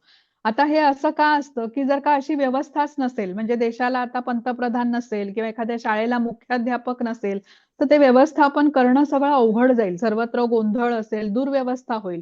त्याच्यासाठी कोणीतरी मुख्य अधिकारी असणं आवश्यक असतो जे सगळं हे नियमन करू शकतो. तर कृष्ण सांगतात की ते भोक्तारम आहेत या ब्रह्मांडाचे. आता बघा, आपण कुठलंही कार्य करतो भौतिक जगामध्ये ते कोणाच्या ना कोणाच्या तरी आनंदासाठी करत असतो. पण आपल्याला ज्ञान नसल्याने आपण चुकीच्या पद्धतीने करतो. म्हणजे आपण केलेल्या कार्यातून आनंद दिला गेला पाहिजे कोणाला तरी हे आपल्याला माहिती असतं, पण नेमका आनंद कोणाला दिला जावा ह्याचं ज्ञान आपल्याला नसतं.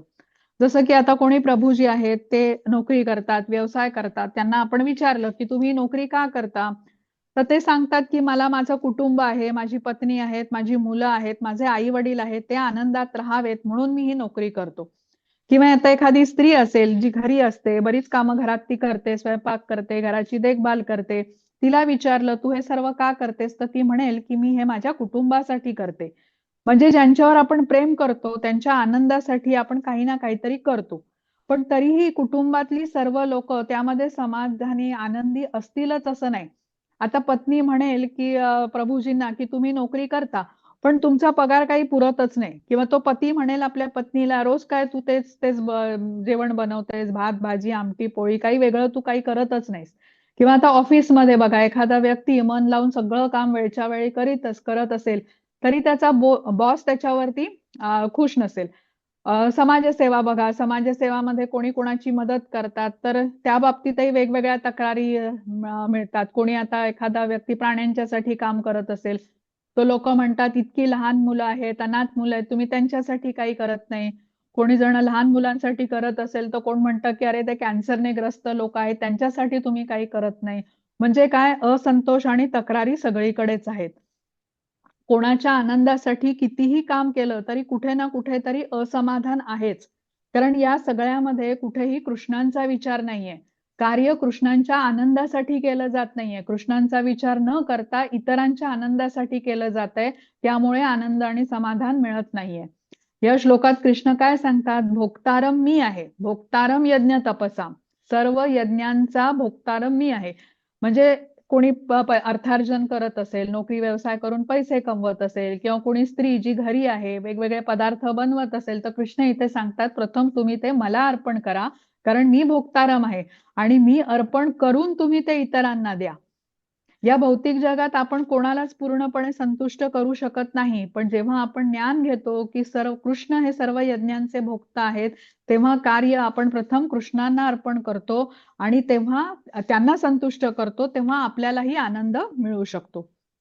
म्हणजे भौतिक जगात प्रत्येक व्यक्ती कोणाला ना कोणाला तरी संतुष्ट करण्याचाच प्रयत्न करत असते बघा. पती आपल्या पत्नीला खुश करण्यासाठी करत असतो प्रयत्न. कोणी माणूस आपल्या बॉसला खुश ठेवण्यासाठी प्रमोशन इत्यादी मिळावं, पैसे जास्त मिळतील या उद्देशाने प्रयत्न करत असतो. तर इथे कृष्ण काय सांगतात की तुम्ही मला संतुष्ट करण्यासाठी कार्य कराल, यज्ञ कराल, तर माझ्या धामात तुम्ही येऊ शकाल. आता कोणी असं आहे का की कोणाच्या आनंदासाठी काहीच करत नाहीये? आपण करतोच ना, त्याग करतो, कष्ट सोसतो, अगदी घाम पण गाळतो म्हणतात तसं. पण इथे शास्त्रामध्ये सांगितलेलं आहे की कितीही केलं तरी भौतिक जगात आपण कोणालाच पूर्णपणे समाधान किंवा आनंद देऊ शकणार नाही. मग जो बुद्धिमान असतो तो समजतो की मी कृष्णांचाच अंश आहे, त्यांची सेवा करण्यातच माझं हित आहे आणि जर मी त्यांच्या सेवेमध्ये कार्यरत राहिलो तर मलाही समाधान मिळेल. आता आपण जसे भारताचे नागरिक आहोत आणि भारत देशाचे जे काही नियम आहेत आपल्या देशाचे ते पाळण्यामध्ये आपलं हित आहे. म्हणजे तसंच इकडे आता आपल्याला सांगितलेलं आहे, जेव्हा आपण भगवंतांची सेवा करतो, जेव्हा आपली कर्तव्य पाळतो, जेव्हा प्रथम आपण ती गोष्ट कृष्णांना अर्पण करतो, तेव्हा आपल्यालाही आनंद प्राप्त होऊ शकतो.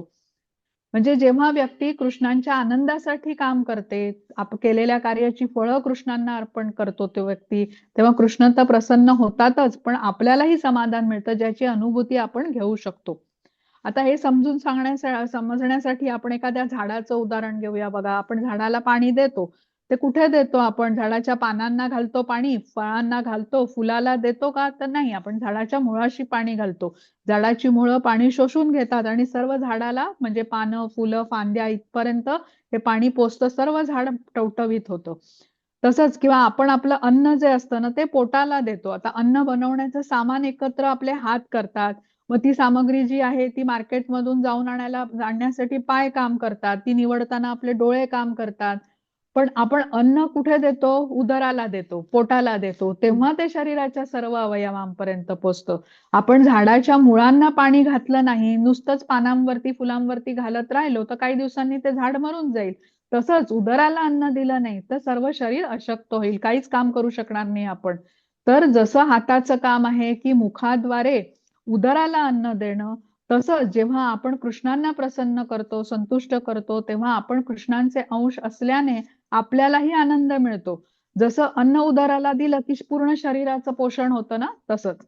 आता जेव्हा आपण कृष्णांना परमभोक्ता मानून आपल्या कर्माचं फळ त्यांना अर्पण करतो, त्यांच्या आनंदासाठी कार्य करतो, तर तेव्हा कृष्ण प्रसन्न होतात आणि अनेक पटीने आपल्याला तो आनंद परतही करतात. आता नेहमीच्या ह्याच्यातलं उदाहरण घ्यायचं तर बघा, आपल्याला कोणी शेजाऱ्यांनी डब्यामध्ये काहीतरी घालून दिलं, तर मग आपण रिकामा डबा परत देतो का कधी? तर नाही, आपण त्यामध्ये काही ना काहीतरी थोडंसं गोष्ट घालूनच देतो. तर तसंच कृष्ण कसे आहेत? अनंत कोटी ब्रह्मांडाचे स्वामी आहेत. आपण त्यांच्या आनंदासाठी छोटं जरी कार्य केलं तरी अनेक पटीने तो आनंद आपल्याला ते परत करतात. तर कृष्णांना संतुष्ट करणं ही अत्यंत सोपी गोष्ट आहे. पुढे आता 9व्या अध्यायामध्ये तुम्ही बघणार आहात की पत्रम पुष्पम फलम तोयम या 4 गोष्टींचा पण कृष्ण स्वीकार करतात. म्हणजे काही कुठे मोठं पंचपक्वान्नाचंच कृष्णांना अर्पण केलं पाहिजे असं नाहीये. साध्यात साध्या गोष्टींनाही कृष्ण स्वीकार करतात. महत्वाचं काय आहे? प्रेमपूर्वक आणि भक्तिभावाने ते अर्पण केलं पाहिजे. तर इथे कृष्ण म्हणतात की परमभोक्ता ते आहेत. प्रथम अन्न आपण जेव्हा त्यांना अर्पण करतो तर त्यावेळेला कृष्ण संतुष्ट होतात. पण इथे आता हा शोषण भाव नाहीये. शोषण भाव कसा असतो? एकतर्फी असतो. शोषण म्हणजे काय? फक्त घेत राहणे अनुचित प्रकारे. तसं नाहीये. इथे कृष्ण आपल्याला अनेक पटीने तो आनंद परत करताहेत. कुठल्याही प्रकारचं इथे शोषण नाहीये. तर आपण जेव्हा कृष्णांना परमभोक्ता मानतो तेव्हा आपल्यालाही समाधान मिळतं आणि आपल्याला शांती प्राप्त होते. राजसूय यज्ञामध्ये बघा, जेव्हा ह्याचं महाभारताचं युद्ध संपलं, युधिष्ठिर महाराजांना आता राजा बनायचं होतं, तेव्हा त्यांनी श्रीकृष्णांना यज्ञाचा अधिष्ठाता बनवलं होतं. ते राज्य करणार होते युधिष्ठिर महाराज, पण कृष्णांच्या आनंदासाठी करणार होते. म्हणून त्यांनी नारद मुनींकडून ते मार्गदर्शन घेतलं होतं. कशा प्रकारे ते कृष्णांना प्रसन्न करू शकतात. म्हणजे राजा असूनही स्वतःला ते कृष्णांचा सेवक मानत होते. म्हणजे आपलं हे जे नातं आहे ना की कृष्ण स्वामी आणि मी सेवक, हे इथे महत्वाचं आहे. माझं काय कर्तव्य आहे? मला माझ्या स्वामींना म्हणजे कृष्णांना प्रसन्न करण्याचं आहे किंवा कृष्णांची सेवा करणं हेच माझं कर्तव्य. आणि कृष्ण तर आपल्याला देतातच. बघा, प्रभू रामचंद्रांनी लंकापती रावणाला त्याचा नाश केला, पण त्यांनी विभीषणाला राज्यावरती बसवलं. किंवा नृसिंहदेवांनी हिरण्यकश्यपूचा वध केल्यानंतर राजा प्रल्हादला बसवलं गादीवरती. तर इथे कुठेही शोषण भाव नाहीये. कृष्ण जे काही करतात ते भक्ताला आनंद देण्यासाठी करतात आणि आपल्या अपेक्षेपेक्षा अनेक पटीने कृष्ण आपल्याला परत देतात, कारण ते ब्रह्मांडांचे स्वामी आहेत, षड ऐश्वर्यांनी परिपूर्ण आहेत, अमर्याद असं त्यांचं सामर्थ्य आणि मुख्य म्हणजे ते अनासक्त पण आहेत. तर इथे कुठेही शोषण भाव त्यासाठी नाहीये. मग सर्व लोक महेश्वरम. आता सर्व लोक महेश्वरम म्हणजे कृष्ण म्हणतात की ते सर्व ग्रह लोकांचे देवदेवतांचे अधिपती आहेत. बघा, आता आपण काही थोडी जमीन विकत घेतली आणि आपल्याला खूप अभिमान असतो छोट्याशा जमिनीच्या तुकड्याचे, जरी आपण मालक असलो ना तरी पण. तर भगवंत कसे आहेत, अनंत कोटी ब्रह्मांडाचे मालक आहे. आपण इथे काही जमीन घेतली तर काही काळापुरतच त्या जमिनीच्या तुकड्याचे मालक असतो.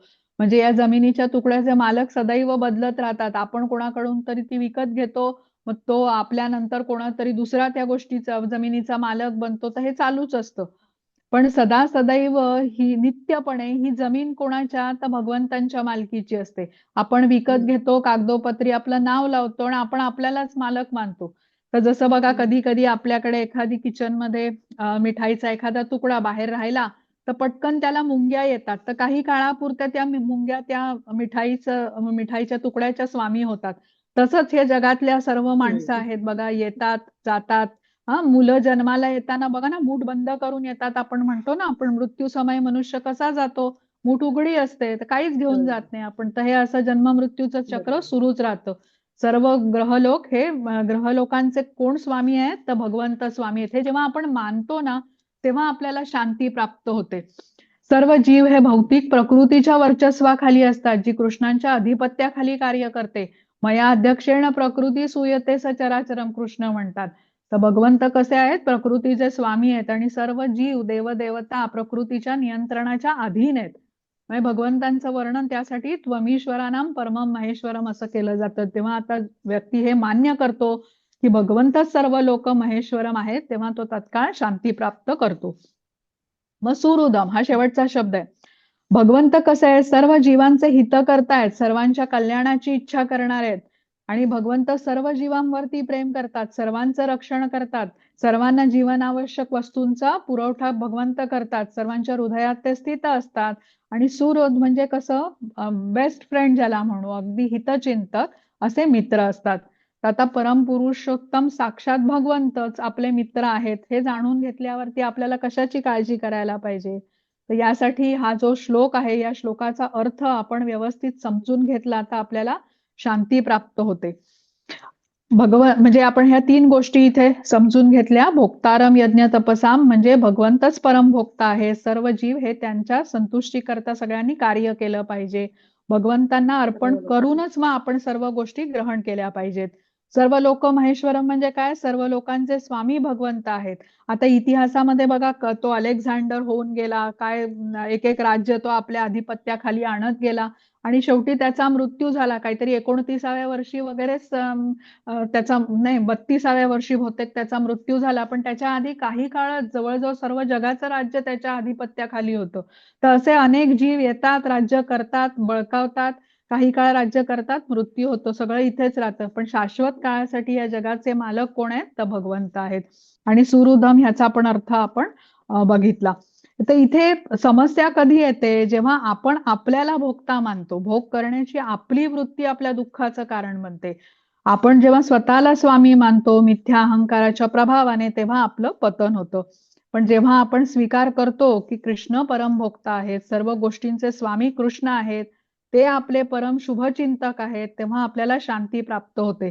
तर श्रीला प्रभुपाद सांगतात की या श्लोकाचा अर्थ सर्वांनी नीट समजावून घेतला आणि मान्य केलं की कृष्णच भोक्तारम आहे, सर्व लोक महेश्वरम आहेत आणि सुहृदम आहेत, तर जगात कुठेही वादविवाद, भांडण, तंटे, युद्ध इत्यादी होणारच नाहीत. म्हणून या श्लोकाला शांती सूत्र असं म्हटलं गेलेलं आहे. माताजी पुढची स्लाइड घेता का? हा, तर इथे आता आपला अध्याय संपलेला आहे. काय बघितलं बरं आपण आजच्या अध्यायामध्ये? तर अर्जुनाचा प्रश्न होता की मी कर्म करू की कर्मातून संन्यास घेऊ? मग कृष्णांनी उत्तर दिलं की कर्मयोग हा कर्म संन्यासापेक्षा श्रेष्ठ आहे. मग कृष्णांनी निष्काम कर्म कसं करायचं याबद्दल आपल्याला माहिती दिली की आपण द्वंद्वातून मुक्त असायला पाहिजे, द्वेष न करता आपल्याला कर्म केलं पाहिजे, उत्साहाने केलं पाहिजे, कृष्णांच्या आनंदासाठी केलं पाहिजे. आणि अशा प्रकारे निष्काम कर्मयोग केल्याने मनुष्याची चित्तशुद्धी होते आणि तो प्रगती करू शकतो. आणि सगळ्यात शेवटी आपण शांती सूत्र पण पाहिलं या जो अध्यायातला जो शेवटचा श्लोक होता.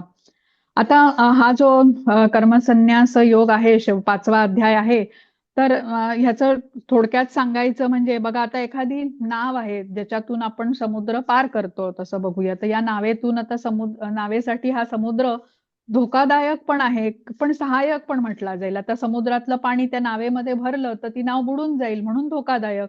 पण समुद्राच्या पाण्यावर तरंगत ती नाव तो पार करून दुसऱ्या किनाऱ्याला पण जाऊ शकतो, म्हणून ती सहाय्यक पण म्हटला जाईल समुद्र. तसंच या कलियुगामध्ये बघा, आपल्या आजूबाजूला एवढे अनर्थ आहेत, म्हणजे सर्व दिशांना, आणि आपल्याला केवळ फक्त या भगवंतांच्या चरण कमलांचाच आधार आहे, हरिनामाचा आश्रय त्यासाठी आपल्याला घ्यायला हवा, भक्तांचा संपर्क ठेवायला हवा.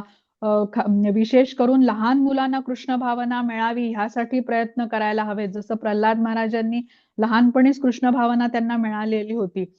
तर अशा प्रकारे या सर्व अनर्थांपासून आपण मग दूर जाऊ शकतो, लहान मुलांना कुसंगापासून वाचवू शकतो, स्वतःलाही कुसंगापासून आपण दूर ठेवू शकतो.